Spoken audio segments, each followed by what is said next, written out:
Dr. Chris. He's Dr. Xand. Yes, he's still got his beard. And we're still identical twins. Your body's amazing, and we're going to show you why. We're head-to-head in Operation Takeover. And overboard! Ouch and About hits the wards. What kind of ambulance did you get? I didn't get an ambulance, I got a helicopter. First Aid is back. So we do need to get Xand to hospital. Meet our new brilliant ouch patients. Hello. And our lab experiments will blow your mind. That is an amazing view. Are you ready to join us? Well, it's lucky I was wearing my swimming trunks today. Coming up today on Operation Ouch. Things get busy at the GP surgery. Hello, it's Chris here, Dr. Chris. Well, I'm going to miss my appointment. Let battle commence. I'm going to protect people's hearts. And it's time to party. But first, it's double trouble. I'm saying that bit. I'm sure it's my turn. It's double trouble in the emergency department. Let's check it out. Check it out. Check it out. An ambulance has brought in 11-year-old Joel. What have you done? They think I might have sprained my leg. That doesn't sound good. But who's this? Oh, this is my twin sister, Hannah. Twins, like us, Chris. I'm oldest. I'm the eldest too, Hannah, and the best. I don't think so, Xand. But anyway, what happened to Joel? Joel was bouncing on a trampoline at a busy indoor trampoline park. Cool. He was imagining jumping higher than Hannah. That's what I'd be doing too, Chris. Yes, but I'm going higher. Oh, no, I'm going higher, Chris. But I'm the best. No, I'm the best. But anyway, this isn't about us. Joel bounced really high. And when he landed, he bounced off the edge and his foot got stuck between the trampoline and the padding, twisting his leg. Ouch! Jumping in to look at that leg is Dr. Jane Dawson. I just had that sore underneath here. Little bit. Does it hurt anywhere else on your leg at all? When you press around here. Joel goes to radiography for an X-ray. I'm really still there. Okay, we're all finished with you. And Dr. Jane checks the results. I can't see any abnormalities on the X-ray, although sometimes X-rays aren't 100%. So we treat the injury as if it were a fracture. Time to deliver the verdict. I can't see any breaks. However, because you're still in quite a lot of discomfort, we'll book you in to see the orthopaedic doctors and make a decision as to whether they need to do further investigations. So Joel's going to bounce back to hospital tomorrow to see the bone specialist. In the meantime, that pin has to be put in plaster to support the leg and keep Joel comfortable.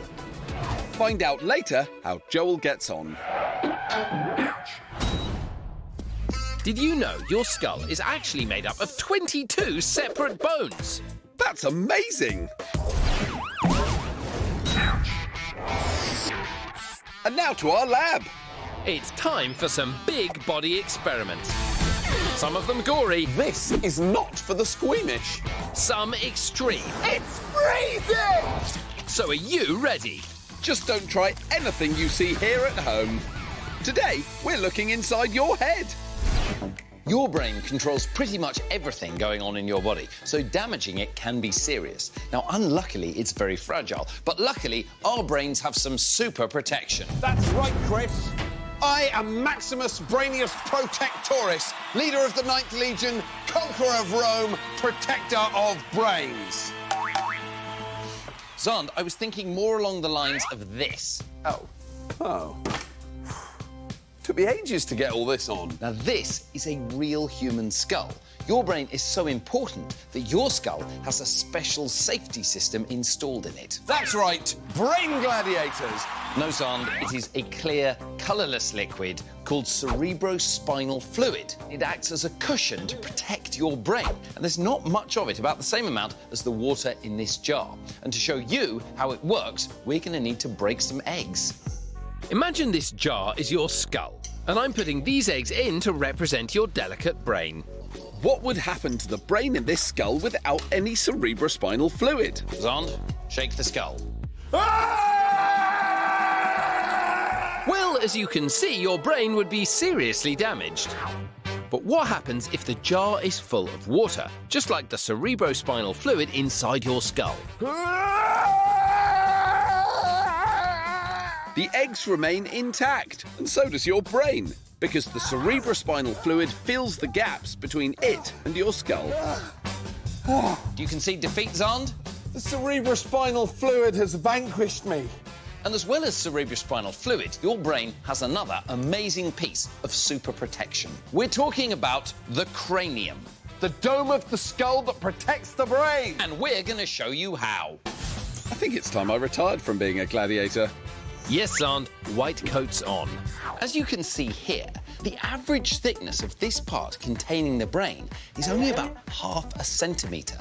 And it has to be that thin because it has to be light. Having a heavy head would be really difficult. I mean, imagine if your head was as heavy as, say, a watermelon. Well, what is it like having a watermelon on your head? It's very, very heavy. I mean, I'm getting a really sore neck. So that is why your skull needs to be thin. And yet, despite being so thin, it is incredibly strong, as we're about to show you. Xand, will you go and get some skulls, please? To the cupboard of everything. Look, I found a skull here, Chris, but it's got lots of different lids, and some of them are pretty weird. Yep. I want to show you why our skull's shape gives it strength. And to do that, we need to compare it to some other shaped skulls.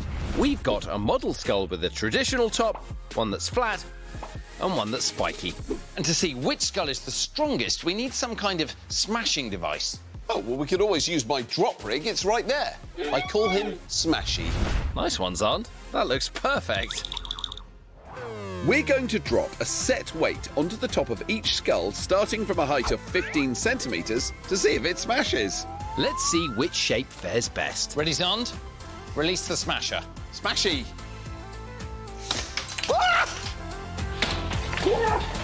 If you'd gone to all the trouble to grow spikes on your head, you'd be pretty disappointed with that result. Flathead, it's your turn. Xand, release the smasher. It's called Smashy. Right. Well, that was disappointing. We need more force. Let's double the smashy height, Chris. Ah! Well, we got Flathead that time. Now let's try the traditional design. Traditional for a reason, Xand. Here we go. 3, 2, 1. Seems to be okay so far. Let's raise the bar. This is where Flathead smashed. This might hurt. Wow! We're now at 40 centimetres. We've pushed this further than ever before. Release Smashy! The human skull is hardcore. Surely it has to give at some point. Ready? Ready. 3, 2, 1.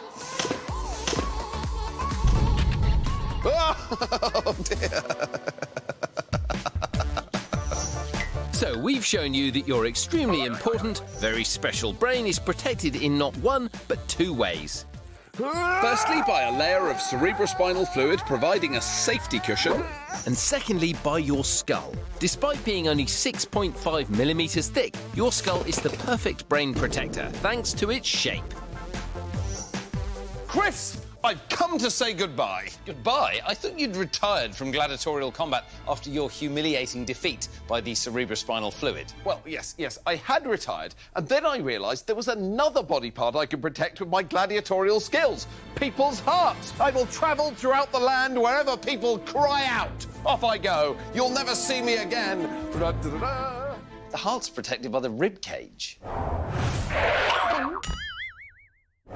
Meet Caden, Maisie, Bolu, and Millie. We've been following them across the series as they let us know what it's like to be a regular hospital outpatient. They invite us into their lives at home and as they undergo treatment. Today we're back with 9-year-old Millie. Hello. Millie has polyarticular arthritis, which means she experiences pain in her joints. But it doesn't stop her playing with her friends. Charlie is a really important friend to me because she always supports me and helps me with my arthritis. To help Millie cope with the pain in her joints, she has to have weekly injections. When I'm ready, I say go. Go. You're being really brave, Millie. Go. And we're done. Good job, Mum. Yay! She is really brave having her injections every week because if I had to have it, I wouldn't be able to cope. Now the injection has eased Millie's pain for a while, she can do more dancing with Charlie. Bye! Chris, how's Joel's leg? I don't know, Xand. What? What are you waiting for? Let's find out. OK, let's find out. Come on. Absolutely. Find out. Earlier in the emergency department, Joel came in with an injured leg. That's all underneath here. Joel was busy bouncing at an indoor trampoline park. When he jumped off, his foot got stuck between the trampoline and the padding, and he twisted his leg. Ouch! X-rays showed Joel hasn't got any fractures, but Dr. Jane was concerned about the amount of pain he was in. So he's come back to see an orthopaedic specialist. Joel's been making the most of being laid up, getting twin sister Hannah to run around after him. He keeps getting me to get school books and water and stuff. I know, Hannah. Chris is always making... This isn't about you. Here's Dr. Wenketta Wakamaloo. Can you bring your feet up? Painful. After looking at his leg, Dr. Wenketta examines Joel's X-rays. Okay, there is no fracture. That's good news. But he has noticed significant swelling near Joel's ankle. So I think usually this happens when you sprain your ligaments. This will have been the source of Joel's pain. The best way for this is to give you a full cast for 2 weeks. Then you feel much better. So not great news, but there is an upside. Tell him more about the cast, Doc. You can choose your favorite color. Ooh, bonus. So Joel and family head down to the plaster room. Are you sure you don't want pink, Joel? Naomi said she'll give you £5 if you have pink. I'm sure. Hang on, what's wrong with pink? It's a great colour. But what are you going to choose, Joel? Please, can I just have... Just a plain blue, it's absolutely fine. That's my favourite colour too. Are you sure you don't want sparkles? No. Are you sure? Yeah. And with this blue cast all set, the family head home. But what does Hannah think about it all? I think you should have got sparkles, yeah. The eldest always knows best. Bye. Bye! Still to come... We catch up with another one of our ouch patients. Hey guys, it's Bolu here. And this lot rush into action. Are you right? But first, amazing people do important jobs inside and outside hospitals that help to keep you safe. But what will happen when we have a go? I feel a bit silly. This is Operation Takeover. Are you ready to guess who today's hero is? Well, I'll give you some clues. They spend a lot of time dealing with people on one of these. Hello? And they have to... Hello, Doctor Surgery? Chris, is that you? I'm trying to book an appointment for Mr. Grumbles. Where are you? We're meant to be doing an Operation Ouch takeover. Well, that's handy because I'm right here. Come on, Chris, let's go. There are nearly 3,000 doctor surgeries like this in the UK, each one seeing hundreds of patients a day. All these appointments have to be booked in and organised by the hard-working reception staff.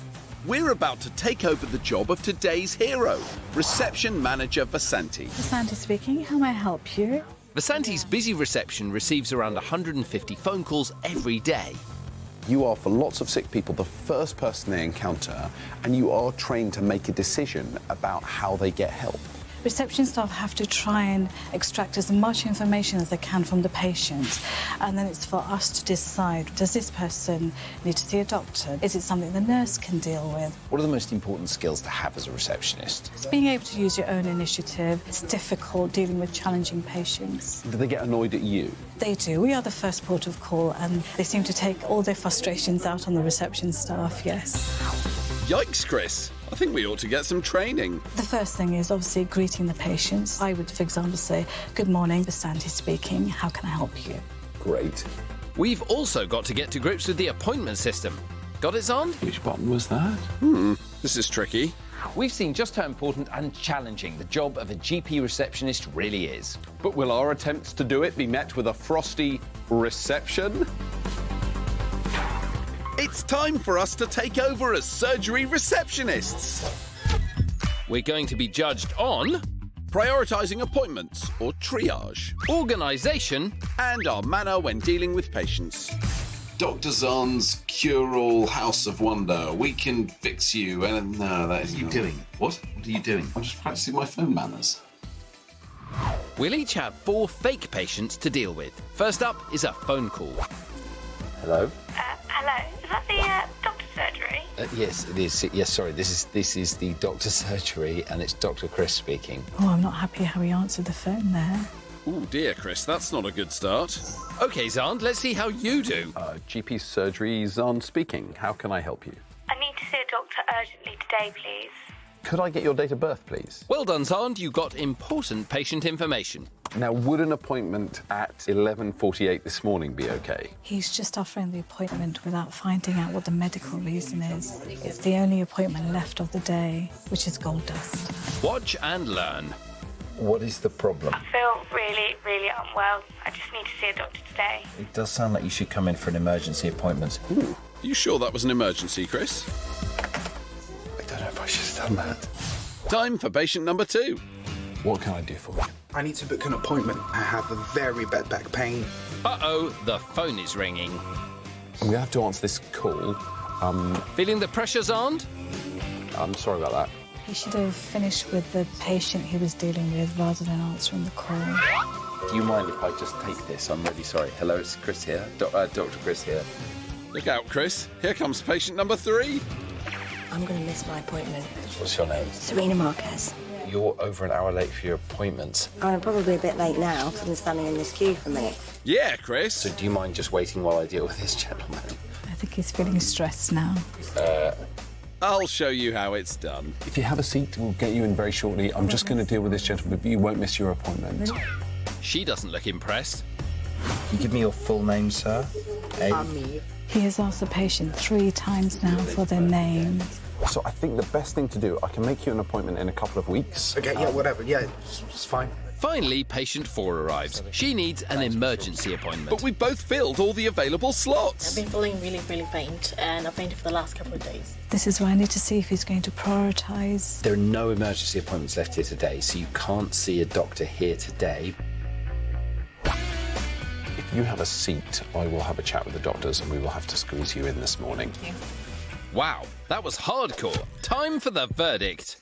How did we do? Your triaging skills are very similar. You both gave the last appointment to the first patients. And I think for both the patients, it wasn't an emergency. Your mannerism was very good. You're both similar. When it came to organisational skills, I felt Xand was much better. Really? What? You used your initiative to squeeze that patient in. Did you send her away? So the winner is... Ta-da! Yes! I have to say, this will not be a job I'm applying for anytime soon. I actually found it very stressful. I think what we've learned is that it is a job much better left to the professionals. We should take our receptionist jackets. Vasanti, thank you very much indeed. Thank you. Time to catch up with the next ouch patient. Bolu has a condition called sickle cell anemia. This is where the body produces unusually shaped red blood cells, which aren't very good at carrying oxygen. And this causes problems such as blood clots, tiredness and pain. When they go through your veins, they get stuck together, and then when they get stuck together inside your veins, that's normally where the pain is. And if it's not treated soon and quickly, it could escalate and cause a crisis. A crisis is when Bolu is in too much pain to cope at home and has to go to hospital. With my condition, I can go into hospital nearly 2 times a month. To try and prevent a crisis, Bolu has a special piece of kit to help her with the pain she gets. It's called a TENS machine. When I have pain, the signals from my leg goes up to my brain, and my brain is starting to coordinate with that and telling my legs you have pain. Then that's when I start to know I have pain. But then this, it gives it a different signal, so my brain is listening to this signal more than this signal, so I won't really feel the pain as much as I normally do. But sometimes things get too much and Bolu has to be admitted to hospital. My leg is hit a bit. I'm just gonna use my medication and do what I need to do to make it go away. As Bolu begins feeling better, she joins in her favourite hospital activity. But I'm doing music today with Georgina. Hello. Who? Hi. and Daisy. It's gonna be good. Great tunes, Bolu. We hope you're feeling better soon, and we'll catch up with you next time. Bye.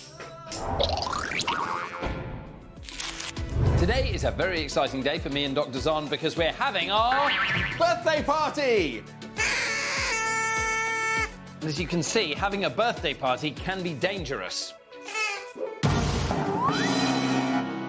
You could burn yourself while you're baking the cake. Not if you wear oven gloves or you buy it from the shop. Well, you could poke someone in the eye with the end of your party hat. Not if you're as careful as I am. Or you could slip on the freshly washed floor whilst practicing your dance moves.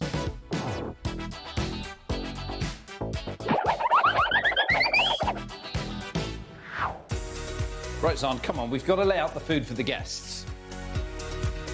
Ooh, don't mind if I do. And remember, don't eat anything from the bowl on the left. It's got peanuts in it, and you can't eat peanuts! Xand! This could cause a severe allergic reaction. Injury alert! Now, what should you do if someone was having a serious allergic reaction? A. Help them use their EpiPen or auto-injector pen and call 999. B. Sing them a lullaby to help them feel calm. Or C. Film them and put it on the internet. It might go viral. The correct answer is A. Help them use their EpiPen or auto-injector pen and call 999. Let's see if this lot get it right without any help from us. Right, off you go! Ruby and Jessie are both pretending that they're having an allergic reaction. Quick, they need your help. Are you right? Are you right? Both teams get straight to work. What happens on peanuts? Wait. Quite rushed and quite panicked initially. I found this! What? They managed to find the auto-injector pen, but they're stumbling a little bit with reading instructions properly. Our teams didn't quite get this right. They had some good ideas. 999. But also a few dodgy ones. Did you follow the instructions? Let's get on the leg. Oh, yeah. Right, let's go and find out the correct way to deal with a severe allergic reaction. Come on. Remember, this is what to do in an emergency, but it's always best to get an adult. We're showing you what to do using a dummy injector pen. So let's say I'm having an allergic reaction. Chris, my lips are swelling, my tongue's swelling, I'm feeling itchy in my mouth.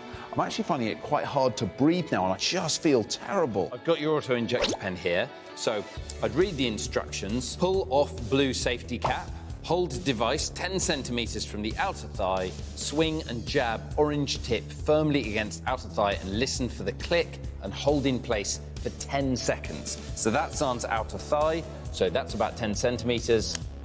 1, 2, 9, 10. And then we come out, and then it says massage area for 10 seconds. Different pens have different sets of instructions, so always read the instructions carefully. Once you've given the medicine, you must then call 999. Right, who wants to try it again? Me! Come on then.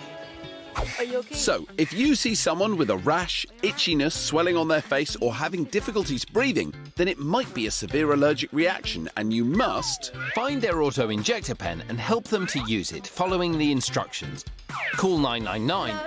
Ambulance. And remember to find out your location. Reassure the patient until the paramedics arrive. And if they don't have an auto-injector pen, call 999 immediately. Really good job, everyone. Xand, are you okay? Is your tongue itchy? Is your throat swelling up? I can get your auto-injector pen. I don't need my auto-injector pen. Yeah, you do. Don't be silly. I didn't eat any peanuts. Just been eating these sweets. Although, I see what you mean. They do look a bit similar. Well, that is a relief. But it's always better to check if someone needs your help. And if you have a friend or a twin brother with a severe nut allergy, it's better not to serve any nuts at all.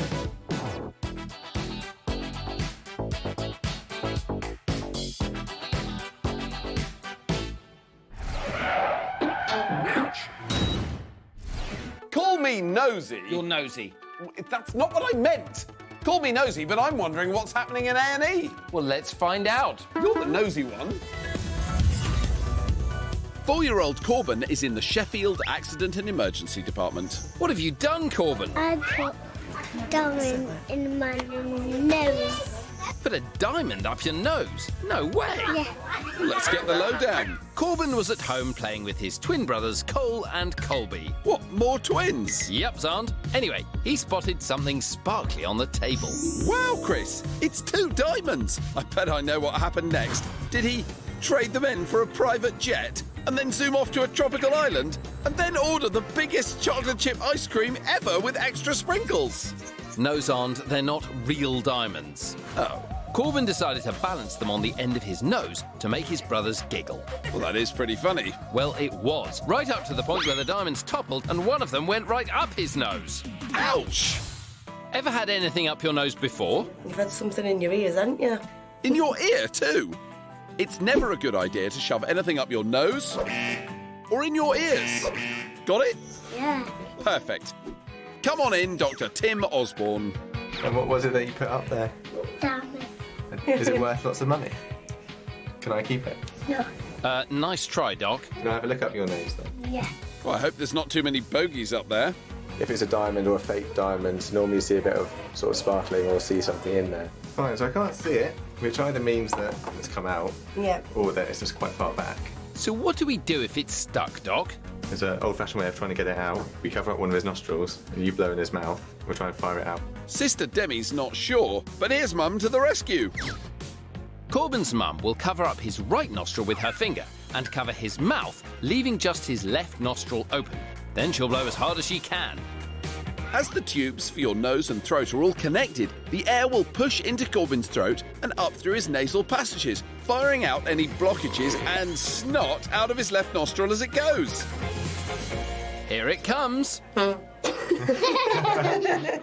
beg your pardon. Do I just blow? Yeah, just try and make it like a Open seal your mouth around his quick. mouth. And blow. Yeah. Is it definitely up there, Corbin? It's not come out. It's looking like Corbin's diamond has fallen out already. Or he may have swallowed it, in which case he'll poo it out and it won't cause any damage. Any advice for the ouchers at home, Corbin? Don't put things in your nose. Spot on. Bye!